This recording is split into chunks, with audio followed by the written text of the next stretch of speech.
Welcome back to another Kray video. Please subscribe to my YouTube channel so you don't miss any videos. And for people really into the Krays, join our private Facebook group, Krays Crime Lords of London, where you can find stuff possibly unavailable anywhere else. We're an established group and very friendly. The link is in the YouTube description section.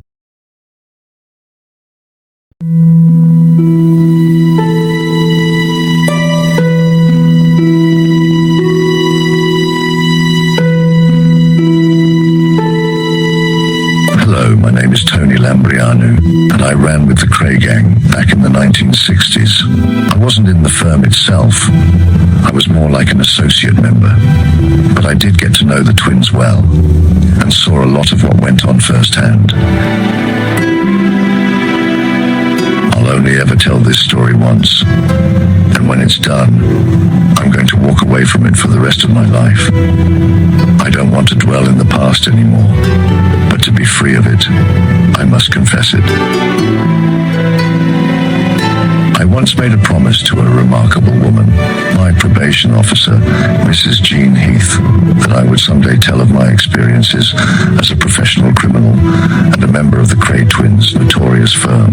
Mrs. Heath has since died, and I owe it to her, my loved ones and myself, to offer this true account of a career which grew out of violence, flourished on fear, culminated in murder, and ended in prison.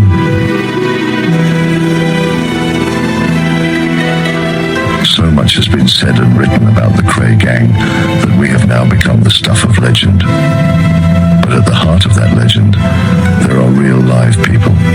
And if I hope to achieve anything, it's to present them through the facts, and not the fantasy of the way we lived. For years, we've been hearing what everybody else has had to say about us in courtrooms, books and newspapers, and the twins have taken their chance to reply in print. I intend to set the record straight for all of us who stood together in the dock and went to prison for our crimes. I'm going to cover the McVitie murder in this episode and give you my version of events. I was there. I saw what happened, and I swear that everything I say is the honest truth. I didn't blame the twins for my predicament over the Jack McVitie murder, because the choice was mine. My attitude to life was always this: if you live by the sword, you have to be prepared to die by the sword. If Jack the Hat had wanted to go out of this world, that's the way he would have chosen to do it. It was, nevertheless, a ghastly thing to happen to anybody. It was horrifying. It will live with me for the rest of my life.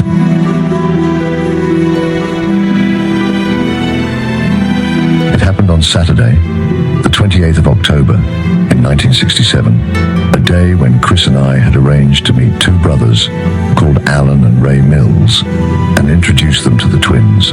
The Mills brothers were from a respected family in West London. We had friends all over the city, and because of our rivalry with the Richardson gang, who were running a major operation south of the river, it was nice to have allies. Ray Mills was very friendly with one of the hardest men in London, pretty boy Roy Shaw. He was a handful. Frank Warren, who went on to become a well-known boxing promoter, originally made his name through promoting fights with Roy. At this time, Roy was in a maximum security mental hospital. He and three other men had got 15 years each for armed robbery on a security van. Roy Shaw did the three guards on his own. A couple of years after being sentenced, he was found insane and sent to Broadmoor. Now, Shoei wanted the twins to send something to him there, so he had contacted Ray Mills, who in turn had got in touch with Chris. We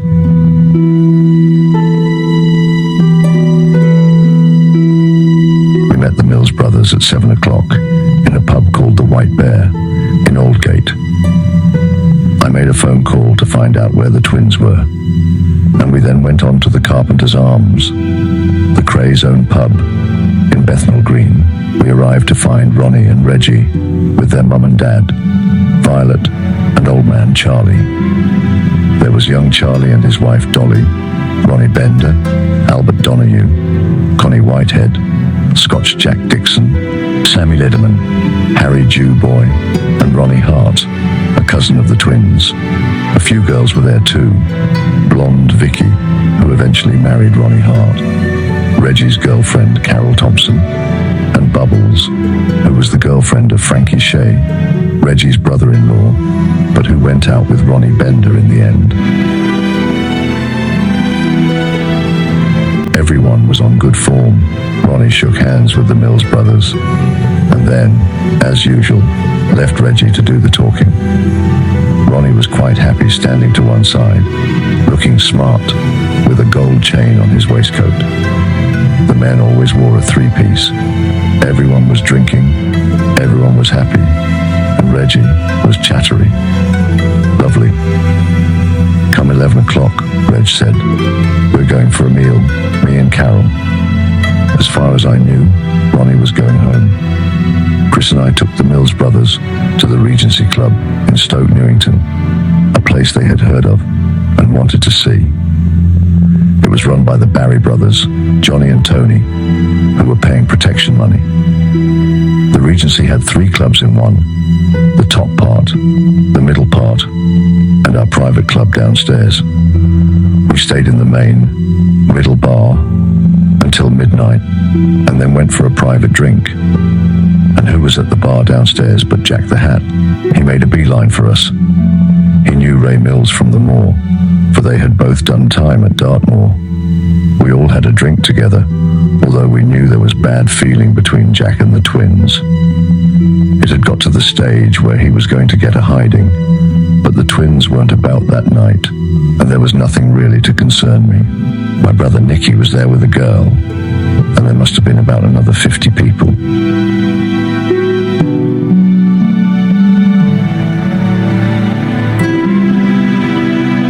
All of a sudden, there was a tap on my shoulder. It was Tony Barry. He said, "Have you got a minute?" I followed him out into the office, and there were Reggie Kray and Ronnie Hart. I had a feeling something wasn't right here. Hart said, "Is Jack down there?" I said he was. He asked, "How many people are down there?" Reggie wanted to know if there were any women down there. He was biting his lip, and he'd obviously had a few to drink. This wasn't the Reggie I had left an hour ago. He said, "Bring Jack around to Blonde Carol's." I'd never been to Blonde Carol's. I didn't even know her. Chris knew her. Jack the Hat knew her. She was an old girlfriend of his. She was a club girl, out for a drink, and she didn't care who it was with. She lived in Evering Road, not far from the Regency. I went back downstairs and I said to Chris, "They're having a party at Blonde Carol's." Jack broke in. "Party? What party? Come on, let's all go." He was loving it. He didn't know what was waiting there. Neither did I. I knew there was a chance of him copping a right-hander, but little did I know that Tony Barry had taken a gun around there.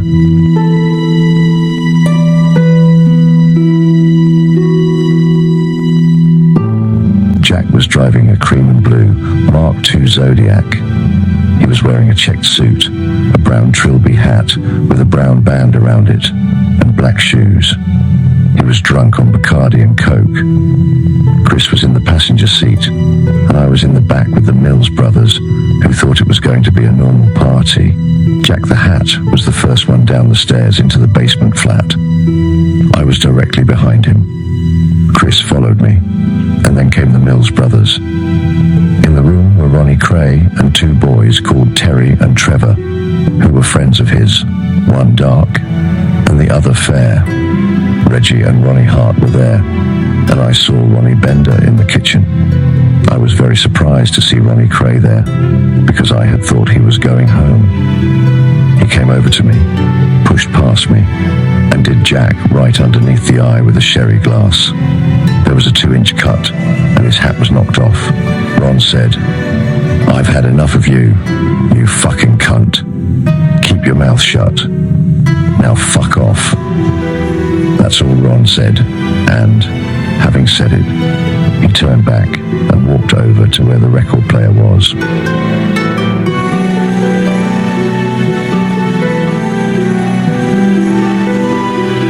Jack walked back towards the door, slamming his fist into his palm, saying, "Who the fucking hell do they think they are?" And he punched a window. It was later said that he broke a window trying to dive through it to escape. That's not true. He just punched the pain out. Next thing, Reggie was on him. This was the first time I'd seen the gun. He tried to shoot him in the back of the head, and I jumped back, expecting an explosion, which didn't come. The gun wouldn't work. The Mills brothers were standing there in total shock. As soon as Reggie pulled the gun, I realized it had gone too far. It put us in a very dangerous position. Unwittingly, Chris had helped me to set Jack up by taking him to Blonde Carol's, so now it was our problem too. And the moment we got involved like that, there was no way out of it. Jack would come back at us. He was more than capable of doing to us what we ended up doing to him. He'd threatened Reggie more than once, and he was known to be a man who carried and used a gun. Whatever way, Jack the Hat was going that night. When the gun failed to go off, I said to Chris, "Go and get one of ours." At that point, I knew we might have to do him ourselves. Chris went home to our father's house, about half a mile away, to get a Smith & Wesson .38 police special.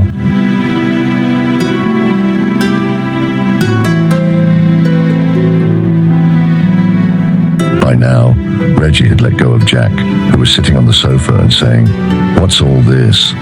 What have I done?" Reggie said, "You know what you've fucking done?" The gun came out again. Again it just clicked. "They gave me a fucking duff gun," said Reg. The two boys, Terry and Trevor, jumped on Jack and started punching into him. Ronnie Hart was thumping him. The next thing I saw was Reggie with a knife. It was happening so fast. There was a carving knife, and it was held in Reggie's hand. Ronnie Hart was getting Jack in a bear hug around his neck, and Hart was shouting, "Do him, Reg, go on, do him." Words which Ronnie Kray has been falsely accused of yelling. It has also been stated that Ronnie Kray shouted at Reggie, "I've done mine, you do yours." Ronnie said no such thing. He took no part in it, and never said a word. Jack the Hat showed no fear throughout. Contrary to other reports, he wasn't dripping with cold sweat, and he never uttered the alleged famous last words, "I'll be a man, but I don't want to die like one." That's a load of crap. Jack said nothing. I doubt if he even saw it coming.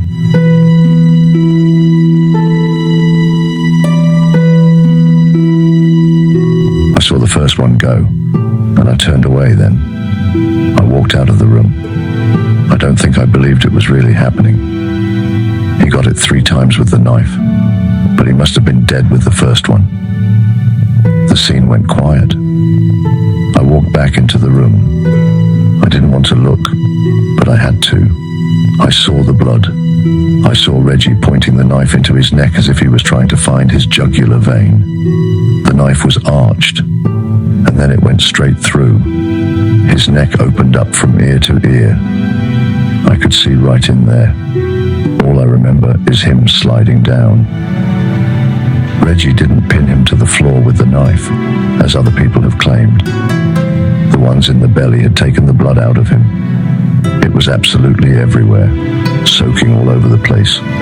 It was like someone got a bucket of red paint and threw it over the floor. There was a gurgling sound from Jack, and all of a sudden, more blood came out of his mouth and ran all down him. I've seen some bad things in my time. I've seen men badly stabbed, near death.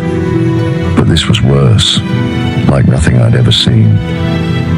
If you were going to describe a gangland killing, that's how you'd describe it. It looked like what it was, and I'll never forget the smell. Death smells like something singeing, like hair and blood burning, but with some different heavy odor about it. A terrible, terrible smell that never leaves you.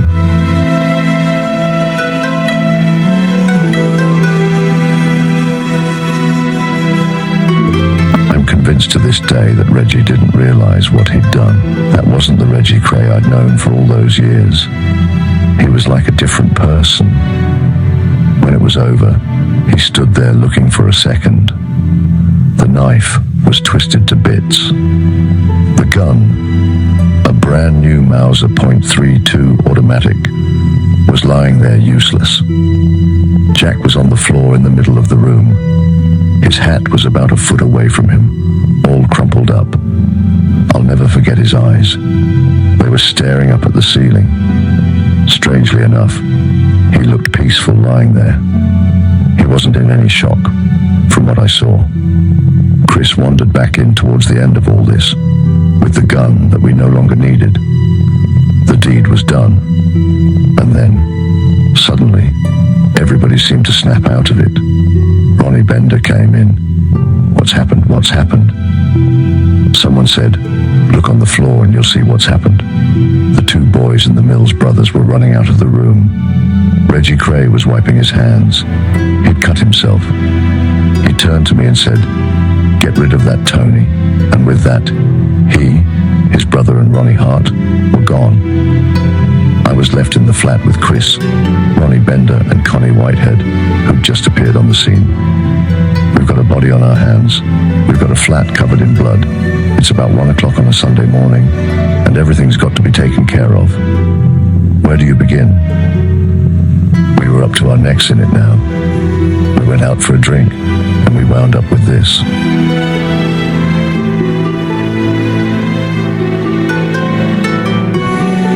We got an eiderdown out of the bedroom and laid it on the floor. As we tried to move Jack, we had to be careful.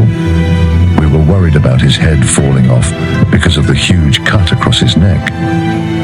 We rolled him gently over. Everything was hanging out of his stomach. His liver fell out, and we scooped it up with a little shovel and burned it on the fire, which was going in the grate. We emptied his pockets. He had about 40 pounds on him, all covered in blood, and a few papers, which we burned along with his watch. The bits of carpet, where the heavy blood was, were burnt immediately. We took his keys, 3 of them on a ring. Finally, we got him wrapped up in this eiderdown, and then we had the problem of moving him upstairs. He weighed about 16 stone. My intention was to burn the house down. As far as I knew, there was nobody indoors. We would get a couple of gallons of petrol, soak the lot, let it go, and it would be dismissed as just a normal fire. I went out into the passageway, but as I reached the flight of stairs, I saw 2 young children, aged about 2 and 4, leaning over the stairs from the second floor. They immediately put an end to the original plan. We finally got Jack up into the hallway. I had his legs, and the others had the front of him. The idea now was to get him into the boot of his motor, which Ronnie Bender had pulled around from the side of the house. The offside headlight was broken. We opened the boot, but it was full of junk and we couldn't get him in there. So we had to put him inside the car, on the floor between the front and back seats. It took 15 minutes to get him there because people were wandering about. We were once halfway out the door when a copper came along, and we had to shove Jack back into the house. Once he was in the car, we threw another cover over him, and I went back into the flat to get his hat, which we put in with him.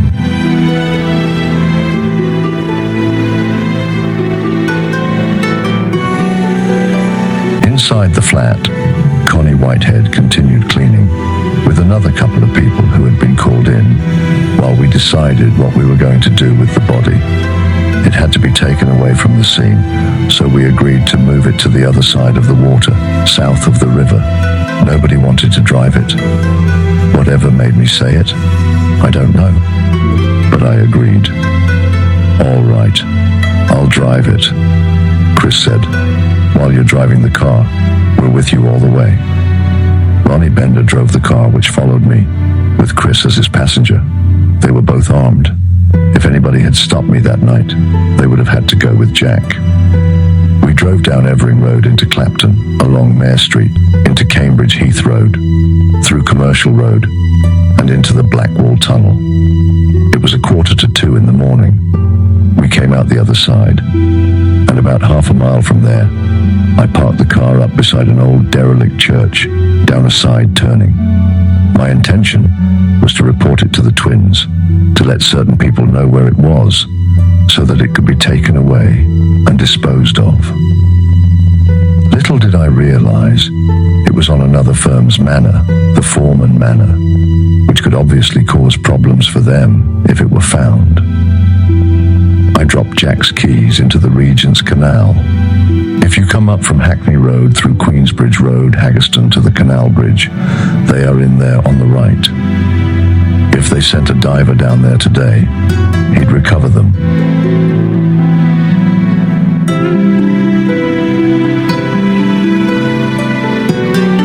We went back to Blonde Carol's flat and carried on cleaning up. We finished at roughly 5 in the morning. There would be another clean-up the next night when Albert Donahue went around, and the place was completely redecorated and fitted out with new furniture, as though nothing had ever happened. Chris and I went back to our dad's house. He got out of bed and knew something was wrong. We were sitting there, the old man, Chris and I, with a cup of tea, and we said, "Something very, very bad has happened tonight." The old man didn't want to know. He didn't ask us. I went home to my wife, who also realized that something was wrong, but again didn't ask questions. That was an accepted thing.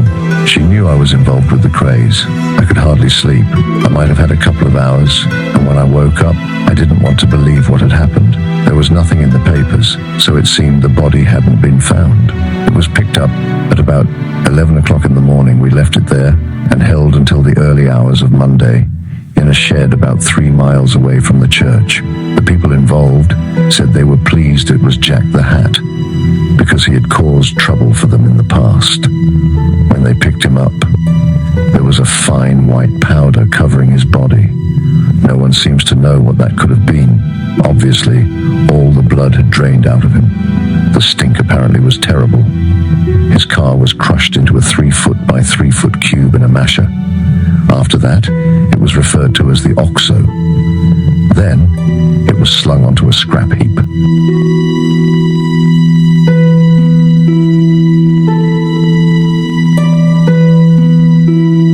That's all for this edition again, my friends. I'd like to thank you all for listening to part 2 of my story. I'll catch you again in the next one.